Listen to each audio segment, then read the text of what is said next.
সকলোকে নমস্কাৰ জনাইছো। ৰাজ্যৰ সামগ্ৰিক বান পৰিস্থিতি সামান্য আমি উন্নতি দেখা পাইছো।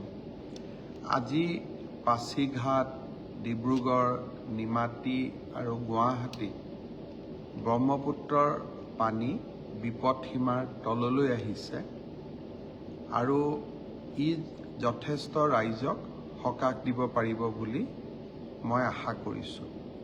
অৱশ্যে ধুবুৰী আৰু গোৱালপাৰাত ব্ৰহ্মপুত্ৰৰ পানী এতিয়াও বিপদসীমাৰ ওপৰেদি বৈ আছে। তথাপিতো আমি সাধাৰণতে চাওঁ যে ব্ৰহ্মপুত্ৰৰ পানী ৰাইজিং ট্ৰেণ্ডত আছে নে ফলিং ট্ৰেণ্ডত আছে। আৰু আজি আমি দেখা পাইছোঁ যে গোটেই দিনটো ব্ৰহ্মপুত্ৰৰ পানী ফলিং ট্ৰেণ্ডত আছে আৰু সেইকাৰণে আশা কৰিব পাৰোঁ যে অহাকালি নিশ্চয় পৰিস্থিতি আৰু অধিক উন্নতি হ'ব। বুঢ়ীদিহিঙৰ পানী এতিয়াও বিপদসীমাৰ ওপৰত আছে, কিন্তু তাতো আজি ৰাতিপুৱাৰ পৰা পানী কমি থকা আমি দেখা পাইছোঁ আৰু সেইকাৰণে আশা কৰিব পাৰোঁ যাতে যেন অহাকালিলৈ পৰিৱেশটো আৰু ভাল হ'ব।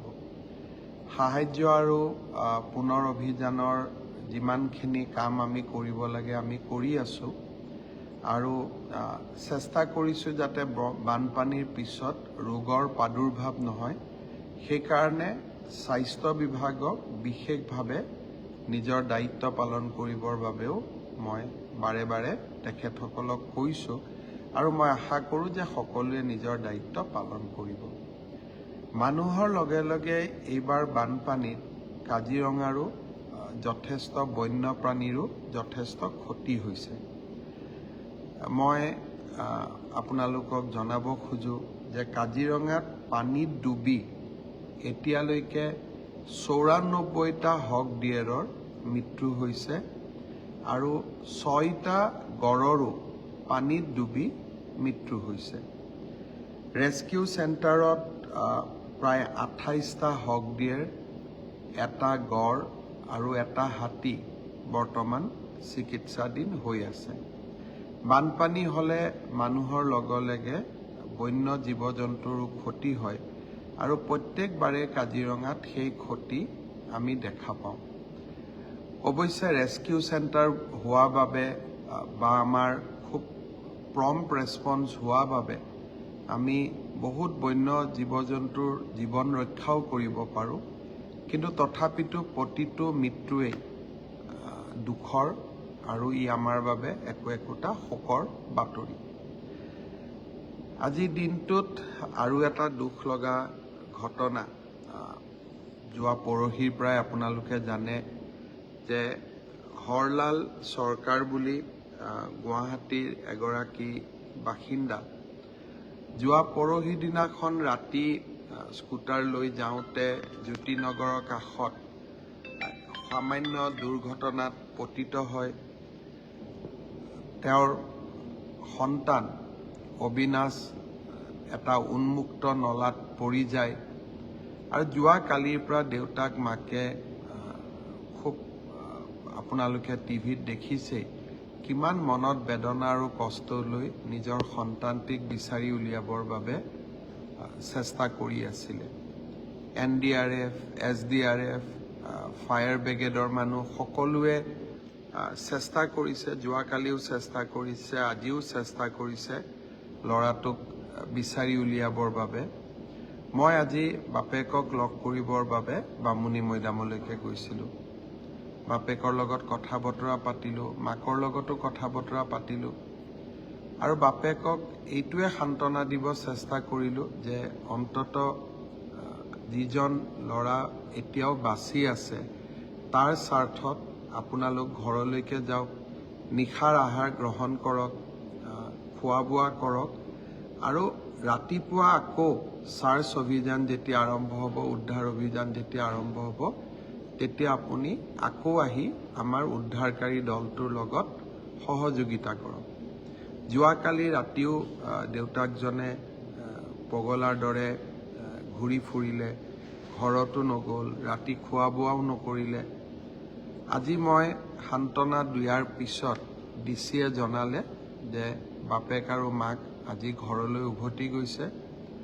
অহাকালি ৰাতিপুৱা ডেফিনেটলি তেওঁলোক আকৌ আহিব। আমিও উদ্ধাৰ অভিযান চলাই ৰাখিম যাতে আমি অবিনাশক বিচাৰি উলিয়াব পাৰোঁ। আপোনালোক সকলোৱে জানে যে আজি তিনিচুকীয়াত আৰু এটা অত্যন্ত দুখ লগা ঘটনা ঘটিলে। এজন একাদশ শ্ৰেণীত পঢ়া ছাত্ৰই স্কুলৰ অধ্যক্ষজনক ছুৰীৰে হত্যা কৰিলে। ই এটা সঁচাকৈ মনত দুখ লগা ঘটনা আৰু আমাৰ অসমতো যে এনেকুৱা ঘটনা হ'ব পাৰে আমি ভাবিবই নোৱাৰোঁ। যি নহওক যিখিনি আইনী ব্যৱস্থা ল'ব লাগে আমি ল'ম, কিন্তু এই ঘটনাটোৱে আমাৰ সকলোৰে মনত আজি শোকৰ ছাপ পেলাই গ'ল। মই আশা কৰোঁ যে এনেকুৱা ঘটনা যাতে অসমত আৰু পুনৰাবৃত্তি নহয়।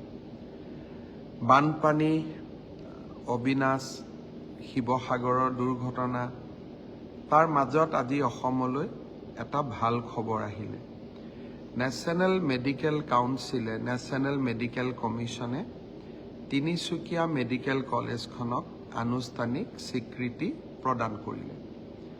তিনিচুকীয়া মেডিকেল কলেজখন আনুষ্ঠানিক স্বীকৃতি পোৱাৰ লগে লগে আমাৰ তিনিচুকীয়া মেডিকেল কলেজখন অসমৰ 13তম মেডিকেল কলেজ হ'ল। মোৰ আজিও মনত আছে 2006 চনত মই স্বাস্থ্যমন্ত্ৰীৰ প্ৰথম দায়িত্ব লৈছিলোঁ। সেই সময়ত অসমত মাত্ৰ 3খন মেডিকেল কলেজ আছিল, গুৱাহাটী, শিলচৰ আৰু ডিব্ৰুগড়। 2006ৰ পৰা 2024 যোৱা 18টা বছৰত অসমত আৰু নতুনকৈ 10খন মেডিকেল কলেজ হ'ল। তিনিচুকীয়া মেডিকেল কলেজৰ আজিৰ স্বীকৃতি মোৰ কাৰণেও এটা ডাঙৰ মাইলৰ খুঁটা যে স্বাস্থ্যমন্ত্ৰীয়ে হওক বা মুখ্যমন্ত্ৰীয়ে হওক মোৰ কাৰ্যকালত অসমত 10খন মেডিকেল কলেজ নতুনকৈ আৰম্ভ হ'ল। মোৰ স্বদেশৰ বাবে, মোৰ স্বজাতিৰ বাবে এটা অৱদান থৈ যাব পাৰিলোঁ বা অৱদান থৈ যোৱাৰ যিটো প্ৰচেষ্টা তাত সাক্ষী হৈ থাকিব পাৰিলোঁ। আজিৰ এই দিনটোত তিনিচুকীয়া মেডিকেল কলেজখনৰ নিৰ্মাণ বা তাক সজাই পৰাই তোলাত যিসকলে সহায় কৰিলে, বিশেষকৈ মেডিকেল ফেটাৰ্নিটিৰ সকলোকে ধন্যবাদ জনাইছোঁ। মুখ্যমন্ত্ৰীৰ কাৰ্যালয়তে আছোঁ। আমাৰ দিনটোৰ মিটিং বা বানপানী এই গোটেইবিলাকৰ ব্যস্ততাৰ পিছত কিছু সময় অফিচৰ যিমান নথি পত্ৰ আছে সেই কামখিনি কৰিব লাগিব। আপোনালোকক শুভৰাত্ৰি জনালোঁ। সকলো ভালে থাকক আৰু বিশেষকৈ সকলো শুবলৈ যাওঁতে বানপানীত যিসকল ক্ষতিগ্ৰস্ত হৈ আছে, ৰিলিফ কেম্পত আছে, তেওঁলোকৰ কাৰণে ভগৱানক প্ৰাৰ্থনা কৰিবৰ বাবে মই অনুৰোধ জনাম। কণমানি অবিনাশৰ আমি যাতে জীৱনতে বিচাৰি পাওঁ, কালি উদ্ধাৰ অভিযান চলিব, তাৰ বাবে সকলোৱে প্ৰাৰ্থনা কৰিব। সকলোকে আকৌ এবাৰ ধন্যবাদ জনালোঁ। শুভৰাত্ৰি।